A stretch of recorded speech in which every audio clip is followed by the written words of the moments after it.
ரத்த கொதிப்பு என் மாமனாருக்கு ரத்த கொதிப்பு ஒச்சக்கல்ல முண்டை கள்ளப்பருப்பு ஃபீவர் வந்தா குடி சிரப். ஹலோ என்னப்பா ஆச்சு?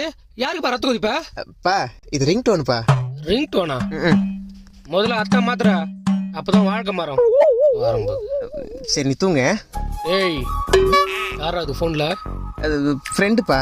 மணி 1ஆவது அத்தராத்திரில எந்த ஃப்ரெண்ட் ஃபோன் பண்றது? அது பித்த முச்ச ஃப்ரெண்டுங்கெல்லாம் அத்தராத்திரில தான் ஃபோன் பண்ணுவானுங்க. நீ இத்தனை நினைக்காம சித்தியை நினச்சினே தூங்க. நான் 10 நிமிஷத்துல வந்துடுறேன். சித்தி நினச்சினேவா? அவளை நினச்சி எனக்கு தூக்கமே வராது. ஹலோ சொல்றி. இன்னும் எவ்வளவு நாள் தான் வெயிட் பண்றது? ஏன் நேத்தாண்டி வந்து பார்த்து போனேன். அது இல்ல, எப்படி எங்க அப்பா கிட்ட வந்து பேசுவ? பாரி பப்பிமா, நான் உங்க அப்பா கிட்ட பேசணும்னா அதுக்கு முன்னாடி நான் எங்க அப்பா கிட்ட பேசணும். பேசு. ஐயோ எங்க அப்பா கிட்டயா? அவன் சரியான சைக்கோடி. லவ்னு பேரத்தாலே வவ்வுன்னு குலைப்பான். பேசாம நம்ம ரெண்டு ஓடி போயிடலாமா? ஓடிடலாம்ப்பா. என்னடி குரல் மாத்தி பேசுகிறா? அது குரல் மாறிச்சுப்பா. குரல் மாறிச்சா? இவ்வளவு கேவலமா இருக்கும் குரல. நீ ஒன்று பண்ணு, பால் இஞ்சி போடுப்படி. அப்பா ஏசப்பா.